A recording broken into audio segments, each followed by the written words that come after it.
He's incredibly awesome. He is Hades.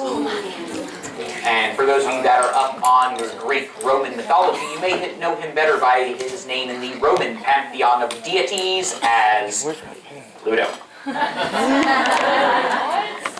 So we're going to get started, and we are going to start them off with a circle. A nice big circle, say about the size of a baseball or an orange. I'm going to put that circle up here toward the top center of the paper. As you make your circle, use your shoulder, not your elbow or your wrist. Your shoulder is going to help you keep it nice and round. Now, we don't need it to be a perfect circle.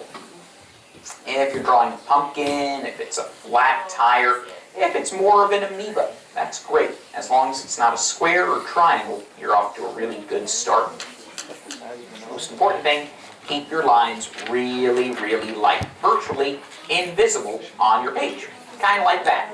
Because I'm guessing most of you out there can't even see a thing. It looks like I didn't draw anything. Perfect. That's exactly how your lines should be. I'm going to go over my lines and I'm going to make them darker so you can see what I'm drawing. But your lines should be nearly invisible. Once we have a circle or something kinda, sorta circular, now we can go ahead and add guidelines.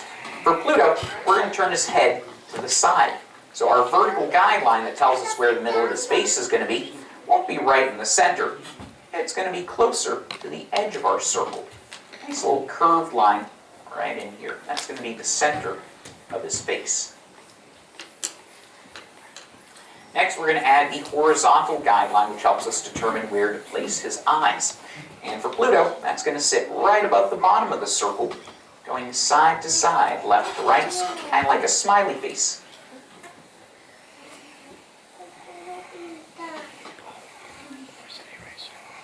That's it. That's all you need.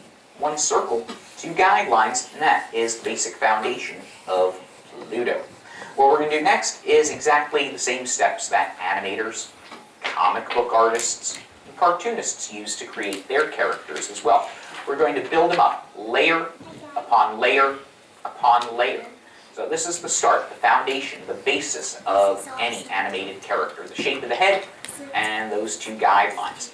On top of this, we're going to go over it, we're going to add in the framework of the character, the basic parts and features that give us an idea of what he's going to look like. On top of that framework, that's when we're going to add in all of the little details that are really going to start to make it look like Pluto. And then last but not least, we're going to go over the whole thing, darken it in, polish it up, and make it look like you knew what you were doing, even if you are completely clueless at this moment. So, first up, we're going to add those basic parts, things including eyes. And Pluto has these tall, skinny, oval shapes for eyes. They look almost like a surfboard sitting here on top of that horizontal line, running right along that vertical guideline. This tall, skinny, oval shape. Right in there. Here's one of his eyes. His other eye is going to sit on this half of his head. And we're going to use the edge of the circle to help us form the shape of the eye there as it comes up and around. So there are Pluto's eyes. Sitting out in front of his eyes is his muzzle, or his snout. So right where our two guidelines cross, you can draw a straight line right out in front of his face.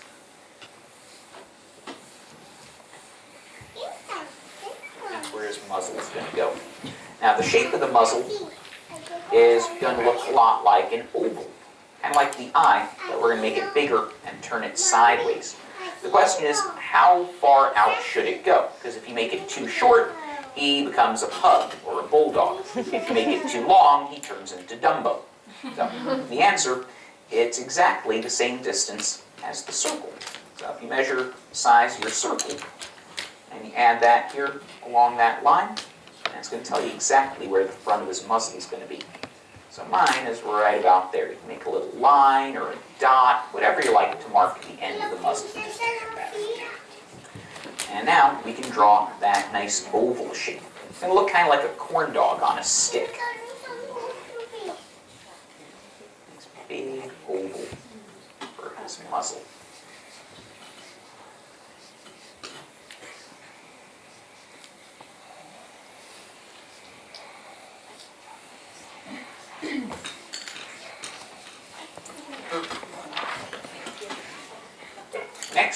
going to give Pluto his cheeks. And Pluto is cute and adorable, so he's got these chubby little cheeks that look kind of like a hook or a candy cane, curving from the corner of the eye almost to the edge of the circle. Nice little hook shape. Inside of that chubby little cheek is a dimple. And the dimple is important for two reasons. Number one, dimples make everything cuter. It's true. Anything with dimples, instantly more adorable. Number two, the dimple is the anchor point of the smile. And so we're going to start by adding his lower lip next. It's going to be part of his smile. Now the lower lip is going to hang down from the dimple, and it's going to drop below the edge of our circle. And just like the muzzle, we need to know how far it's going to go. And the answer to this question is exactly the same height as the eye, from the top of the head to the guideline. That's exactly how far down this lower lip is going to go. So mine is going to be right about here. Again, you can make a little dot or a little mark so you know where the bottom of the lower lip is. And we're going to draw the letter J to create that shape. And it comes down, makes this nice hook, like a letter J or a fish hook for anyone that likes to go fishing. That's going to be his lower lip. The last major thing we need to add before we start to fill in the little details is ear. And his ear sits right up here above his cheek, and it connects to the side of his head with the letter U, or a little horseshoe. That's the muscle that keeps his ear attached to his head. The shape of his ear looks a lot like a teardrop, a raindrop. Some people say it reminds them of a butter knife or a baseball bat, because it's very, very skinny here at the top where it connects to that bump. And then it's much wider here at the bottom. Long, and then it's going to be nice and round and curved at the base, and come right back up where it's nice and skinny again. So that's going to give us the basic shape of his ear. Now, there are the main parts of Pluto. Eyes, ear, muzzle, lower lip. Now we can start to go in and add all of our little details, the little things that are really going to make it look like Pluto. So we'll start by going back and finishing up his eyes. So we've got the shape of the eye. Above the eye, we're going to add eyebrows. And his eyebrow is pretty much the same shape as the eye. We're just going to raise it up a little bit. We're going to take the curve of the eye and we're going to make it a little bit higher.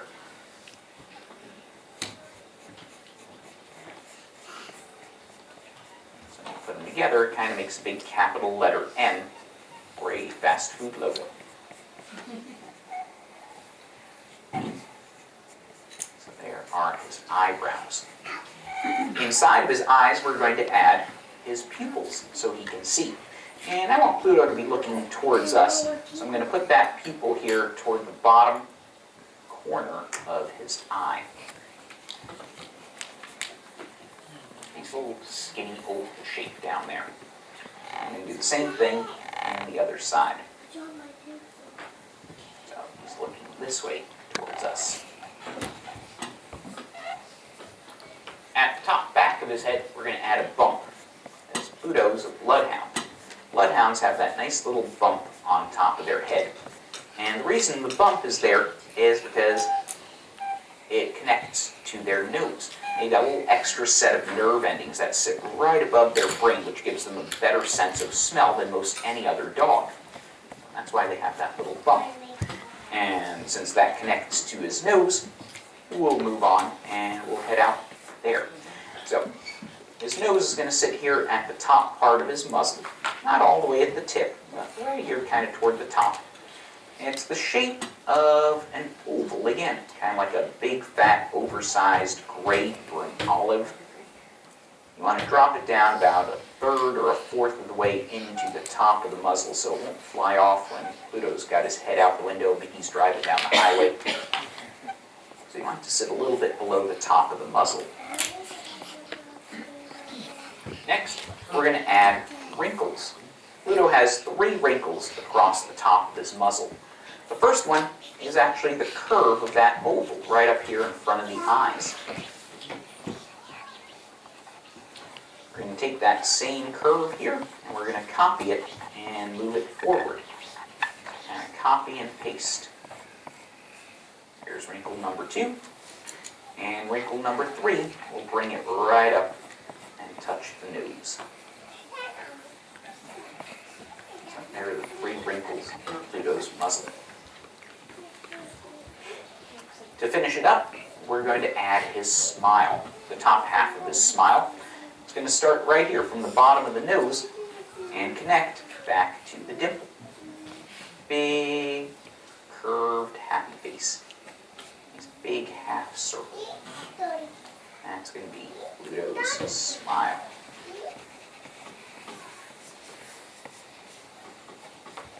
We're getting close to finishing him up.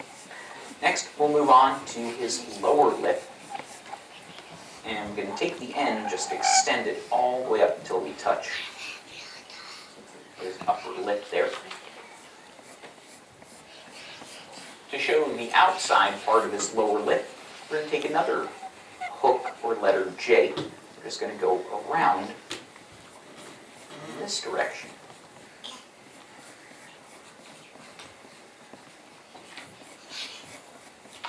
And finally, to create his chin, we're going to add what looks like this letter S that you see in the word studios. It's long and it's skinny. We're just going to make it a lot bigger. We'll attach it here to the end of our cheek, so it'll curve in, and then out toward the ear, and then down toward his lower lip. That gives Pluto that nice big chin. It's kind of like the Jay Leno with a Fab Five. To finish him up, the last thing we need to do, we need to add his tongue. And this is where you, as his animator here this afternoon, get to exercise a little creative freedom. If you want the tongue in or out of his mouth. For the tongue, I'm going to start it with the tongue staying in. 2 curved lines, one right in front of the other, ending right here at the lower lip. There's his tongue inside of his mouth. If you want the tongue hanging out of his mouth, simply take that second curve and turn it into a letter U. As it comes down, and it comes right back up to the beginning. So there's his tongue hanging out of his mouth. Your choice, in or out. Once we have all of our lines and shapes and something that looks kind of, sort of, maybe, if you squint at him hard enough like Pluto, or at the very least, Perry the Platypus. What we're going to do now is exactly what the animator would do with their sketch. You're going to find the lines and shapes we like. We're going to go over it, darken it in, and polish it up. You can see how that nice dark line starts to jump out in front. Everything else fades away into background. That is the secret to drawing without using an eraser. It's the same way that animators create cartoons. They don't worry about getting everything perfect on the very first try. When they find what they want, they go over it, they darken it in, they polish it up, and they make it look like they knew what they were doing all along, even if they have absolutely no idea. And that is exactly what we're doing right now. So as we darken them in, think about your favorite animated Disney movies. Maybe it's, 101 Dalmatians. Or maybe it's a more modern animated movie like Lilo and Stitch. Whatever your favorite animated film happens to be. All of them are about 90 minutes long, start to finish, about an hour and a half. To make an animated character come alive on screen, it takes more than just a single drawing. Animation requires 24 drawings just to create 1 second of a cartoon. 1 little second of any of your favorite animated films, that's 24 drawings every second. 60 seconds every minute. And we said roughly about 90 minutes per movie. So that is about 130,000 drawings to make an animated movie. what we have on our page right here is number 1. So do not get upset. Do not get frustrated or discouraged if yours doesn't look exactly like Pluto on the very first try. After you've drawn him about 5 or 6,000 times, trust me, you start to get pretty good at it. This is your first, second, 10th, or even 20th drawing of him. Remember, 20 drawings isn't even 1 second of a cartoon. Barely a blink of a character's eye. So as we darken him in, for anyone who has the tongue hanging out over his mouth, do not darken in the complete shape of the lower lip and the chin. If you have the tongue inside of the mouth, then do completely darken in the shape of the lower lip and the chin. Finish up his ear. We'll polish him up, shade him in a little bit. And when you're done, your drawings are yours. You get to keep them and take them with you. Your personal items are yours as well. You get to keep those and take them with you. And maybe, possibly, one of you out there will even get to walk away with my sketch of Pluto here this afternoon. So, if you think you know the answer, raise your hand, and if you get it right, you will get to keep my drawing here today. So think about everything you can remember about Pluto as we shade him in. I'm going to start with the inside of his mouth. Just a quick rough scribble, not worrying about staying in the lines or filling it in perfectly. Next we'll move on to another large area, which is his ears. And again, just really quick, really rough.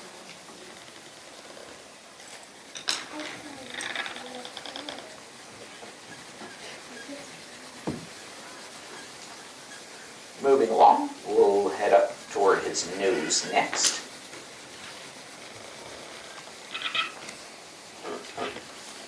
And finally, his pupils.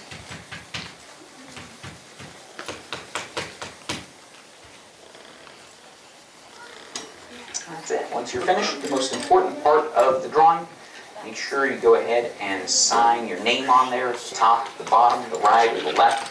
Wherever there's a little bit of room for it, put your name on there. Put today's date on there if you like. When you're finished, your drawings are yours. Your personal belongings are yours as well. And we'll find out now who gets to eat my sketch of Pluto here this afternoon. So if you know the answer, raise your hand, and if you get it right, you get to keep it. Here we go. Pluto was born back in September of 1930. He is one of the oldest Disney characters, only younger by 2 years to Mickey Mouse. Now, Pluto was not this character's original name. He was in 4 different cartoons before Walt Disney changed his name to Pluto. What was his original name during those first 4 cartoons?